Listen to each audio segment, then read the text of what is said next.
On June 7th, 1992, 47-year-old Cheryl Levitt and her 19-year-old daughter, Susie Streeter, along with her 18-year-old friend, Stacy McCall, disappeared from a Springfield, Missouri home.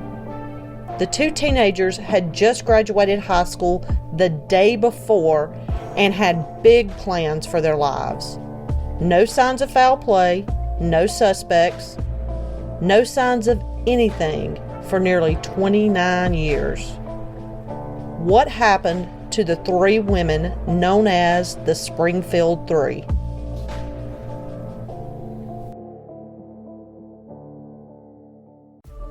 This is True Crime Out Loud.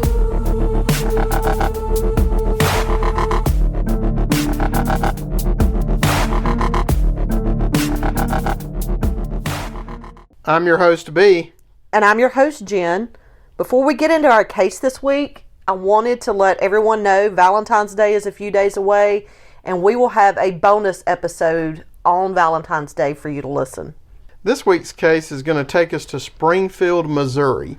That's the third largest city in Missouri with a population of about 167,000.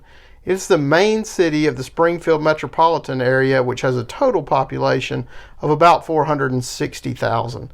And a good portion of this 460,000 people live below the poverty line, about 15.9%. It's known as the Queen City of the Ozarks and has 3 universities. It's also the home to the Springfield Public School District, which is the largest public school district in Missouri. Springfield is also known for another famous murder case, the case of Dee Dee Blanchard in 2015, and I think we're going to cover that one in a future episode. We plan to. June 6, 1992 was not just a normal Saturday in Springfield, Missouri. 19-year-old Suzanne Streeter, who was called Susie, so that's what we'll call her from now on, and her friend, 18-year-old Stacy McCall, had just graduated from Kickapoo High School that day, and they had the ceremony at Missouri State University, which is a major university.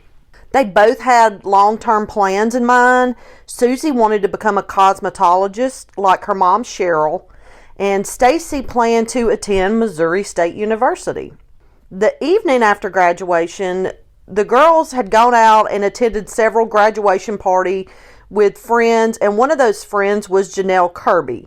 The day after graduation, so the next day on July 7th, Susie, Stacy, Janelle, and Janelle's boyfriend Mike Henson planned to go to Whitewater in Branson, Missouri. And for those not aware, Whitewater, we have one in our area, and it's a water park, just a real large water park. Branson is about 45 minutes or so from Springfield, so their plan was to go on to Branson that night after they finished graduation parties, stay the night in the hotel, and then go on to the water park the next morning. But around 10 p.m. or so, Stacy called her mother and said, "We're not going to go on to Branson tonight because it's late and we don't want to drive that far, so we're all going to stay at Janelle's house." So the 3 girls go to Janelle's house or make plans to go to Janelle's house. Janelle had also graduated, so a lot of her family came from out of town and her house wound up being packed and there really wasn't room. At that point, Stacy and Susie told Janelle, "Well, we'll just go stay at Susie's house and we'll meet up with you in the morning." And Janelle decided to stay at her own house. So Susie and Stacy each get into their own cars and they drive on to Susie's house. This was about 2:15 a.m. and it would have been July 7th now. The morning of July 7th. Correct. Okay. All right. So Janelle and Mike, their plans were they would meet up with Susie and Stacy in the morning and then they could head out for their adventure into adulthood by going to Whitewater. And we learned that Cheryl, Susie's mom, she was at the home already and she'd been painting a chest of drawers and talked on the phone with a friend. And that was as late as about 11:15 on Saturday night. Because we're talking about Saturday night, early Sunday morning, July 6th and July 7th. Mm-hmm. So that's the last everybody does for the evening. The next morning, Janelle gets up. She hadn't heard from Susie and Stacy, so she calls them. They don't answer the phone. She calls a few more times. They don't answer the phone. And she's like, why are they not answering the phone? So she gets Mike and they drive to the home, which is located at 1717 Delmar. When Janelle and Mike get there, they notice that there's some broken glass on the front porch. They look around and determine that, the glass globe that goes around your porch light, it was that and it had fallen. But the bulb was still intact. It was just the globe had fallen somehow and was broken.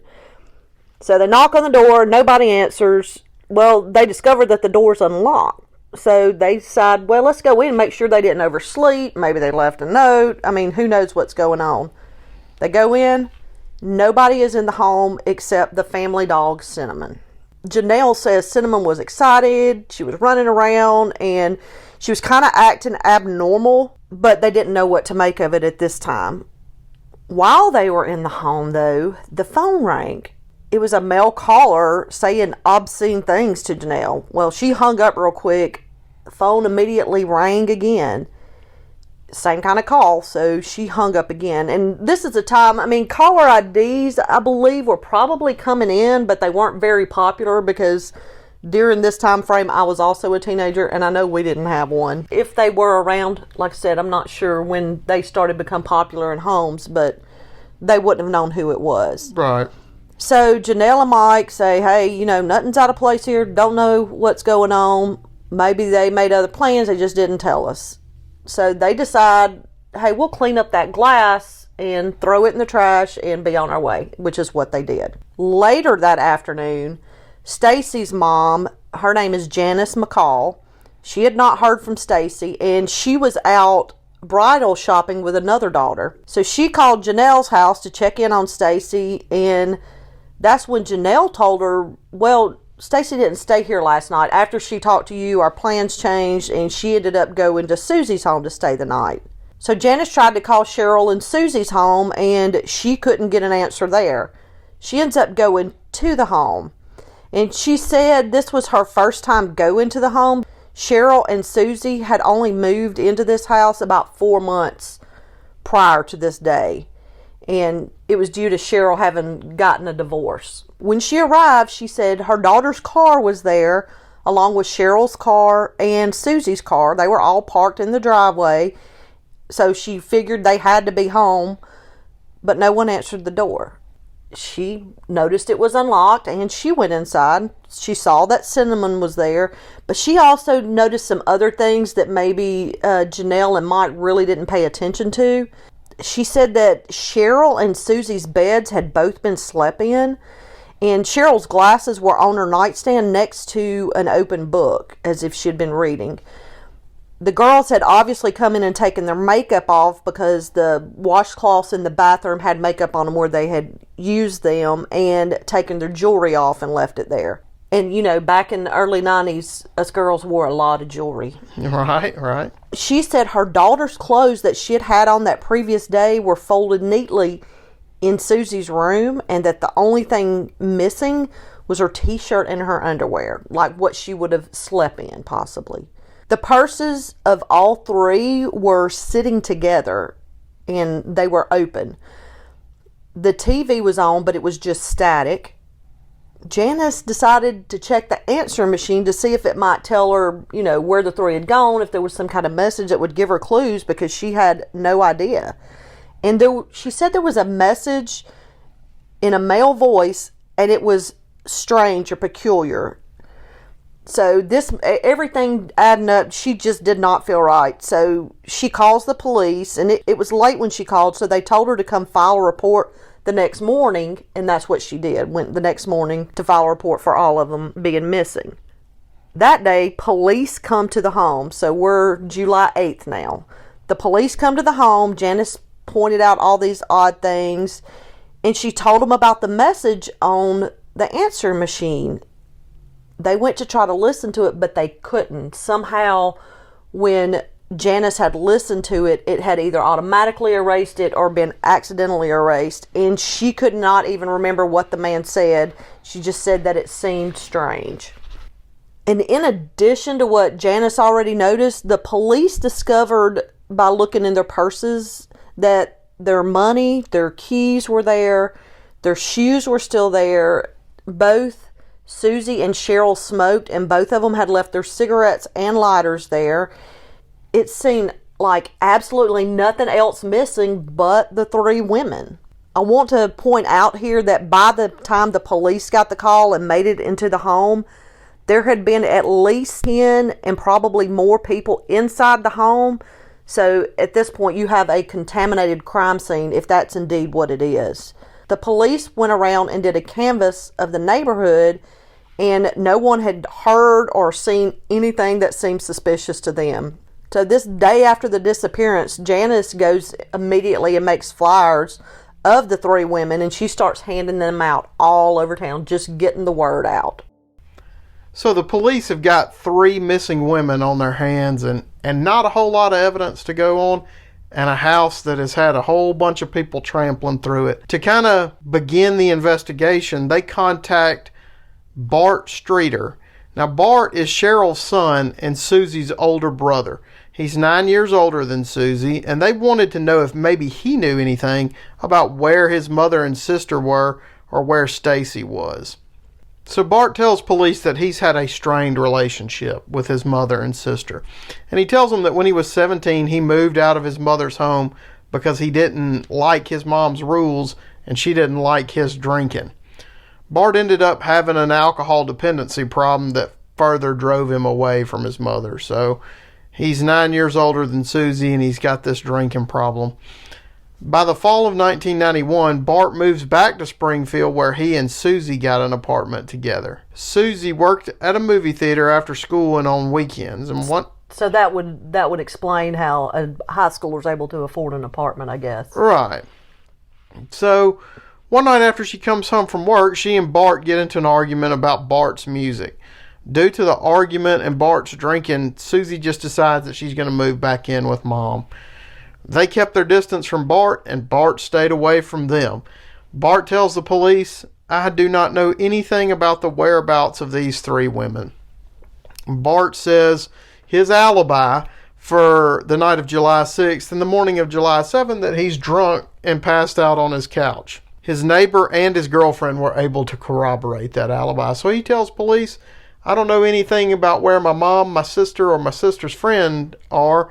I was passed out drunk on the couch when it was all happening." And his girlfriend says, "Yep, he was, and so did the neighbor." He consented to a polygraph and passed, and the police said that Bart was fully cooperative. So Bart's a dead end at this point. He hasn't panned out any leads for the investigation, so the police start to look at victims' backgrounds for other people that might possibly be involved in this. So they don't find anything suspicious or contentious with Cheryl or Stacy's relationships, but Susie's, there were some questionable people who had been in her life. She had dated a guy named Dustin Rekla. So the police are going to talk to Dustin Rekla. He's friends with two guys named Michael Clay and Joseph Rydell. In February of 92, Dustin, Michael, and Joseph had vandalized and broken into a mausoleum at a cemetery, taking some valuables and that kind of thing. So these guys are, kind of unsavory characters. Shortly after they committed the crime, pawn shop reports them to police after Dustin sells these gold teeth fillings that they determined had come from grave robbing. Now, during this investigation into the grave robbing allegation, police questioned Susie. And Susie provides the police with a statement that gave them enough to get arrest warrants on Dustin, Michael, and Joseph. And that was kind of like the end of her relationship dating Dustin. It's possible because she provided information that allowed the police to obtain arrest warrants on Dustin, Michael, and Joseph that she would eventually have to testify against them. I mean, that's kind of part of it. If you make a statement that's evidence, you may end up having to testify to that statement. Police questioned them, but they both denied any involvement. Michael did make the comment to investigators that he hoped they were dead, but later he said that he said this because he didn't like the investigator questioning him. A little pro tip for everybody at home. It's probably not a good idea to tell the police that you hope their missing women are dead if you're trying to get suspicion off of you. That would seem obvious, but maybe not. They eventually plead guilty to the vandalism charges, so them being involved with a disappearance doesn't seem highly likely. All these guys had some kind of weak alibis, but they passed their polygraphs. So far, so good for this trio of ne'er-do-wells. It's hard to imagine the amount of man hours that goes into a missing persons case when you're trying to find somebody. And the police ended up doing tons of searches at numerous locations, and they questioned and ruled out suspects over and over. They investigated numerous tips they had coming in. Before I get into going over these tips that have come in, I want to go back and point out that the police are working on any leads and tips that they have, but they really don't have any evidence. Like I said, the crime scene was completely contaminated. The only thing that was even suspicious was the voice message on the answer machine, and it had been erased. Well, the other thing suspicious was the glass on the porch, but remember, Janelle and Mike cleaned it up thinking they were doing a good thing at the time. So tips are all they have at this point. And the bulb wasn't broken on the lamp, which is weird to me too. Like, if somebody was going to disable the light so they could sneak onto the porch or something, I think they would break the bulb too. Yeah, but I mean, and again, you know, any hitting against the door or anything like that could have caused the globe off or so whatever. I mean, we don't know if that was significant or not because it was cleaned up. They couldn't get fingerprints or anything of that because they really don't have anything. But the major tip they get is a witness saw something she said seemed suspicious, but she didn't report it until a week after the women were missing. This happened at her home, which is a mile east of the home where the women were. The witness was on her porch the morning of July 7th between 6:30 and 7:30 a.m. And a vehicle pulled into her driveway, and she described it as a 1964 to a 1970 Dodge panel van that was a silvery green color, and she even said it was celery colored. She said the driver looked to be in distress, like she had been crying, and it looked like Susie Streeter. She said she heard a man yell from the van, inside the van, to the driver, "Don't do anything stupid." They don't know what to make of this. They think, okay, if it was Susie, possibly somebody had abducted them and she had taken a wrong turn because you couldn't access the freeway from that street. But they really don't know. The lady says the van backed out and left, and that was it. And she said the reason she delayed reporting this was because she didn't know about the disappearance or the significance of what she saw until she saw the flyer for the missing women. And that goes back to show us, if you see something abnormal, call the police and let them know, because it could be that one little thing that makes a difference.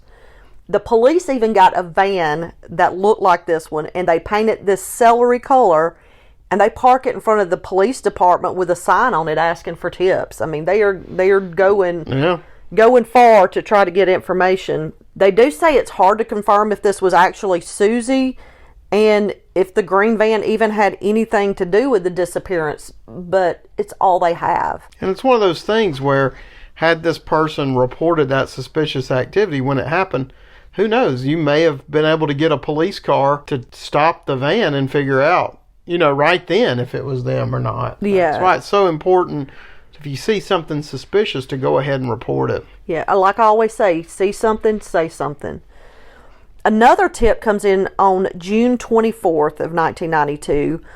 A waitress at a restaurant where the women had frequently gone said between 1 and 3 a.m. on July 7th, the three women came into the restaurant together. She said Susie seemed kind of giggly, and may have been because she was possibly intoxicated. The three women arrived together and they left together. Again, police can't confirm if it was them or not. It's the word of the waitress, and she says she knows them because they've been in the restaurant, but we just don't know. And this is probably before, we had a lot of security cameras and kind of thing. Yeah. So the police really couldn't look at security footage to confirm whether or not it was them in the restaurant. Well, a big tip that comes from somebody in Florida. And this guy is the brother of a woman named Sharon Zellers. And Sharon Zellers had been murdered, and we could do a whole case on her too because it's such an unusual case. But the gist of it is she was 19 years old, and she was on her way home from work at about 10 o'clock at night in Orlando, Florida in 1978. And she disappeared at some point between work and home and was found a few days later and had been murdered. The brother said the suspect and person convicted was Robert Craig Cox, and he had been convicted of it in 1988. But in 1989, the death sentence was overturned by the Florida Supreme Court, and he was released from prison. So the Zellers family took it upon themselves to try to keep up with Cox, to figure out where he was and what he was doing at all times because he had been released from prison. And in June of 1992, he was living in Springfield, Missouri. Definitely somebody the police would probably want to talk to. Yes, and they did, but let me give you some background and let's talk about Robert Craig Cox for a minute. He had been in the Army and was a ranger in the Army, and again, he was convicted in 88 for the murder, overturned in 89. Well, in 1985, before the Florida conviction, he was stationed near Monterey, California. He stalked a woman, he abducted her at knife point, and she eventually got away.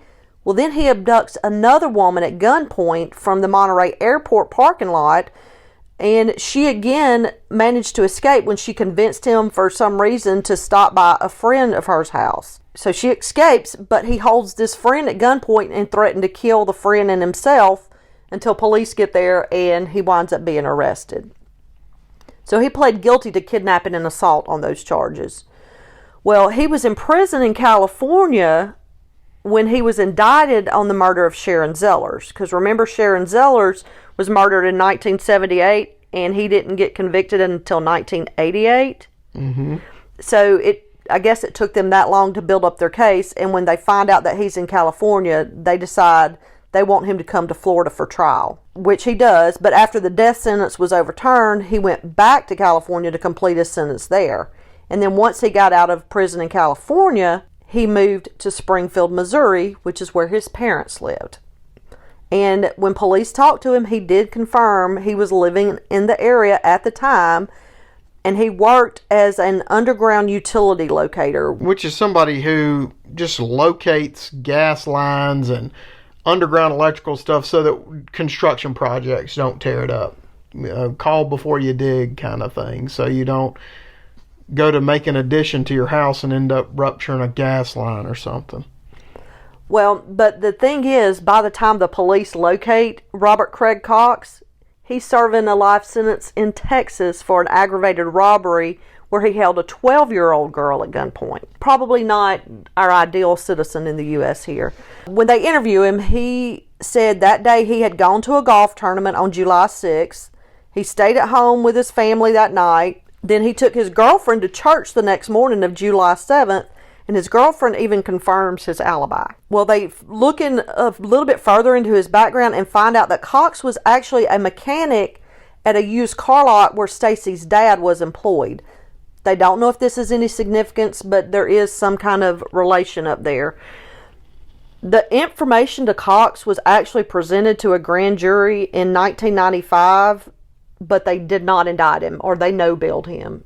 And we've talked about this before, but B, explain one more time for us. That basically just means that a grand jury didn't see enough evidence to proceed with the trial. There was not probable cause to believe that Cox had committed this particular crime. Yeah, and the good thing about grand jury, if they no-bill it and say, hey, you don't have enough to go to trial, double jeopardy doesn't apply. So if more evidence is built up, it can go back to grand jury and then still go to trial without. Right. It's usually weaker. Grand juries, district attorney's offices usually don't like to put cases before a grand jury. They like to do that only once if they can help it. If they fail to secure an indictment, it takes a lot of new evidence to successfully get an indictment after that. Well, during the grand jury testimony, the girlfriend who gave his alibi, she was no longer his girlfriend, and we know what that usually means. She said that she had lied for Cox about his alibi because he asked her to. She said she thought he might have been involved in some other type of criminal activity, and she was covering for him, but she definitely didn't think he was involved in the disappearance of the women. In 1996, a reporter goes to Texas to interview Cox. And what Cox tells this reporter is that he knows the women were killed and buried somewhere in Springfield or around Springfield, and they will never be found. The thing about this is they don't know if Cox was serious or if he is just playing around with the police and the media, because he's actually a smart guy and he likes to play with them. He likes to taunt them. The police asked for another interview with him again in 2002, but Cox declined this. Really, all they have to go on with Cox is the statement from the Zellers family, hey, he was in Springfield, him confirming he was in Springfield, but there's really no evidence that he was involved. Yeah, I mean, him and 400,000 other people in the Springfield metropolitan area. There's just not enough there to do anything with, it looks like. He will be eligible for parole in 2025. I doubt he'll be out for very long if past behavior is any indication of future behavior. So police end up moving on and they speak to this guy, Stephen Eugene Garrison. Now, he's arrested in 1993 for an unrelated charge, but he gives a statement to police. This is a pretty common thing. Someone gets arrested and they say, hey guys, I've got information on another case if you'll help me out with my case. So he tells the police, and sometimes this works out and sometimes it doesn't. Sometimes they're lying, or sometimes you can actually get a bigger case solved off of this. But he tells the police that a friend of his was drunk and confessed to him that he had killed the women and he knew the whereabouts of the green van. The information that he provided, that Garrison provided, led to search warrants being obtained and executed in Webster County. And one of those search warrants was on a 40-acre abandoned farm where in 1990 it was searched during another murder case. The suspect in that case was Francis Lee Robb Sr., who had pled to 2 counts of second-degree murder. And I think this case involved a drug deal gone bad. Robb couldn't have been involved, but it was the same property, abandoned piece of property. We know that items were found, but not exactly what was found because the search warrants were sealed. So we didn't get a list, probably because the litigation was still pending. We didn't get a list of what they actually took on the search warrant. Garrison was convicted and sentenced to 40 years in prison for raping, sodomizing, and basically terrorizing a college student in the summer of '93. I'm not sure if that was the case that he tried to lessen the impact on by giving this information to the police, but he still got 40 years for raping, sodomizing a college student in the summer of '93. So they very well could have even at this time looked at him as a suspect. Sure. And I don't exactly know what, if any, evidence the police have on Garrison or what they were able to get from his statements. We don't really have a clear answer on, if his tip panned out. So they move on to another guy named Gerald Carnahan. They're just, these names keep popping up during an investigation and they have to go talk to him. He had a long criminal history with all kinds of violations. Attempted kidnapping, assault, weapons violations, tampering with evidence, burglary, theft, arson. I mean, you name it, this guy did it. And one of the charges was an attempted abduction of an 18-year-old woman in Greene County in 1993. Now, Springfield is in Greene County. So here's another guy that's exhibiting the same MO as what we're thinking happened to our 3 women. In 2007, he was convicted of a murder and rape that occurred in 1985, but he was not charged with the crime until he was linked by DNA in 2007. So, and in that particular case, the victim was put into Springfield Lake. So this Carnahan guy ends up getting called in 2007 because of DNA for a murder and rape that he had done in 1985. So and it looks like all their suspects, look like, hey, they could fit the profile for the things they've done, but there's just that's all it is. Well, and sure, I think that's the police's take on it. You know, they arrest a guy who offers to give them something to look into, and they obviously chase that lead down. And then it kind of looks like they go to the usual suspects. I mean, the people in town who are committing these types of crimes or have a history of that, you know, that MO, I guess, that fit that MO.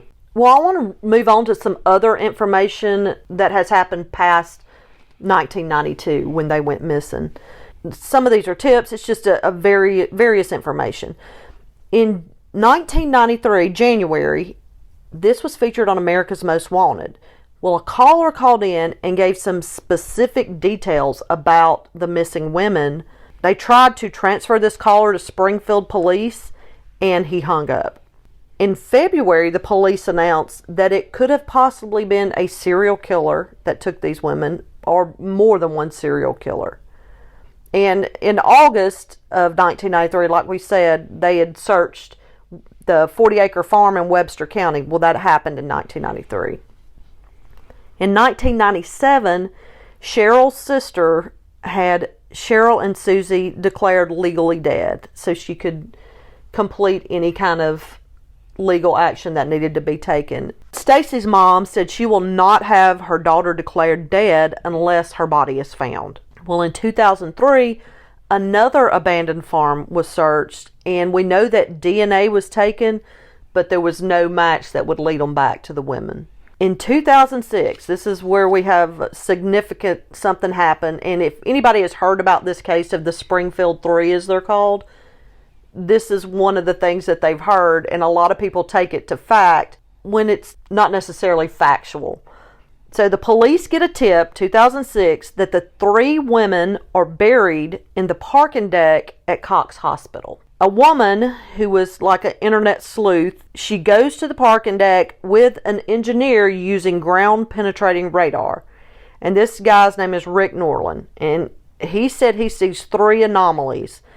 2 are parallel and 1 is perpendicular, and it could be the size of a body. But this tip that they get about the hospital deck came from a psychic. I'm skeptical of this psychic stuff. In one of the interviews, they basically said, if we go to a judge and say, hey, a psychic said they're buried under a parking deck, the judge is going to laugh at them. Because that's what happens in big cases like this, is you wind up having a lot of psychics call in with a lot of different information. So the police say, okay, Mr. Norland, we know you see anomalies, but anomalies are not the same thing as saying you see 3 bodies. And we have a several $million construction parking deck here, and on a psychic tip, we can't pull up this parking deck. You know, this parking deck was built around the time that they went missing, so they were buried there, and then the deck was built over them. But the deck didn't begin construction until September of 1992, and it wound up being completed in 1993. Again, there's no substantial information that could give them justification to tear down this parking deck, and especially when it's one that wasn't even started until 3 months after they went missing. Like I said, this theory is rampant on the internet. If you get to reading on this case, you will see this everywhere, and people lend it to be factual. Oh, there were bodies seen in the parking deck with ground penetrating radar, and that's not the case. Also in 1996, this case was presented to a panel of 25 investigators that was spearheaded for the Center for Missing and Exploited Children. So Springfield Police Department start back over and reinvestigate this cold case. Here's what we do know about the disappearance of these women. We know something happened to them on July 7th between 2:15 a.m. and 8 a.m. And that is it. One police theory is that maybe someone came to the door with the ruse of some type of emergency and was able to abduct the women from there. And one thing I did see was, you know, we talked about Craig Cox was an underground utility locator. He could have said, hey, you have a gas leak, and got the women to evacuate the home. That's just a theory. There's nothing substantial to it. Since the disappearance of these women, though, in Springfield, they've erected a memorial bench and placed it in honor of them, where people can go, and kind of like like you would have someone buried in a cemetery and you go and put flowers. Well, that's what this bench is for, just to have have something for people because they're still so uncertain of what happened to them. I will say the loss of a loved one is terrible. Anybody that's gone through it knows, and it changes you. But a loss where you don't even know why there's a loss or where they are, that's got to be a whole different level of grief. For Stacy's mother and Susie and Cheryl's family to endure this year after year after year with no closure has to be terrible. And it's one of those cases, like any cold case, it could be that one small thing that somebody knows that they don't think is significant that solves this case. And, that's why it's just so important that if anybody knows anything, they come forward. It is difficult for an abduction and murder, particularly of 3 separate people, to just go unsolved indefinitely. It's an intriguing case because everybody talks about the perfect murder, and there really is no such thing as a perfect murder. There's chances for you to get caught at every turn, the murderer to get caught at every turn. Here we have 3 women who, you have to, for all practical purposes, presume that they're deceased at this point, and yet we have no physical evidence of them.